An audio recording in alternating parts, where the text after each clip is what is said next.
ये कौन सा मुल्क है, ये गफरगांव मुल्क है। ये कौन सा मुल्क है, ये গফরগাঁও মুলুক है। শব্দটা মনে রাখবেন, আসতেছি ঘটনায়।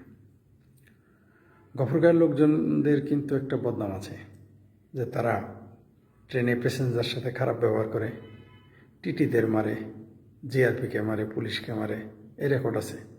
আমরা তত্ত্বাবধায়ক সরকারের আমলে দেখেছি যে কমলাপুর রেল স্টেশনে এসে তারা মোটামুটি দাদাগিরি করে গেছে, এটা আমরা দেখেছি। তারা খুবই ফেরোসাস, এটা নিজেরা তাদের গুণ মনে করে, অন্যেরা যদিও এটাকে বদগুণ মনে করে। যাই হোক, এটা একটা ঐতিহাসিক ঘটনা শোনাই এই গফরগাঁওয়ের লোকদের দাদাগিরির ব্যাপারে। বিহারিদের তো চিনেনি, আমাদের বাংলাদেশে যারা বিহারি, এরা কিন্তু এখন নিরীহ যত দেখেন, এরা কিন্তু আসলে তত নিরীহ না। এরা ভয়ঙ্কর সাম্প্রদায়িক এবং অ্যাগ্রেসিভ মানুষ। এরা এই বাংলাদেশে যখন পূর্ব পাকিস্তান, এরা কিন্তু আমাদের বাংলাদেশিদের পাত্তাই দিত না, মুসলমান বলেও না।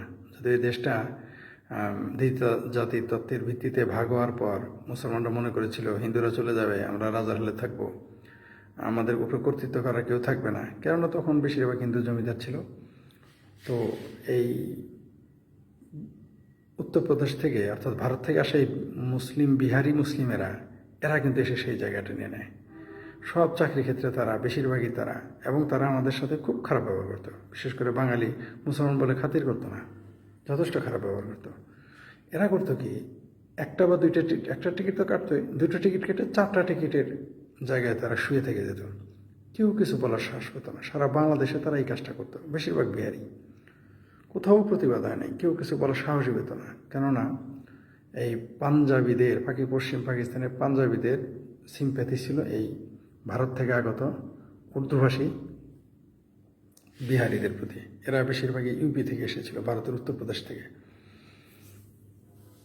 তো গফরগাঁওয়ের লোকজন এটা বেশি দিন সহ্য করে নাই। প্রথমে তারা প্রতিবাদ করেছে। প্রতিবাদ মানে তারা বলেছে, আপনি টিকিট কেটেছেন, একটা বা দুইটা 4টা যাই কাটেন, আমরা পাশে বলবো। আমরা একাই একটা সিট নিয়ে, যত লম্বা সিট একা বসে যাবেন, আমরা দাঁড়িয়ে থেকে, এটা হবে না। এটা নিয়ে বাক বিতণ্ডা হতো, মারামারি হতো, ধাক্কাধাক্কি হতো।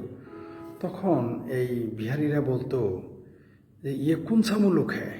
ওদের ধারণা হলো যে সারা পূর্ব পাকিস্তান ঘুরে কেউ বাধা দেয় না, এটা কোন জায়গা যেখানে বাধা দেয়। ওদের ধারণা হতো তাহলে কি অন্য মুলুক বা অন্য দেশ।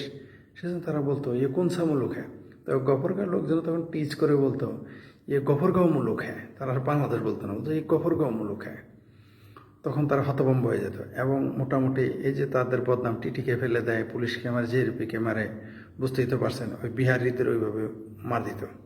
প্রথমে বোঝাতো, ঝগড়া হতো, তারপরে মারামারি লাগে যেত। বিহারি একমাত্র গফরগাঁওয়ের লোকজন, সেই আপনার বাংলাদেশ যখন পাকিস্তানের কলোনি ছিল, তখন তারাই একমাত্র এইভাবে সরাসরি প্রতিবাদ করত, যেটা তাদের সব নেতারা পর্যন্ত জানত।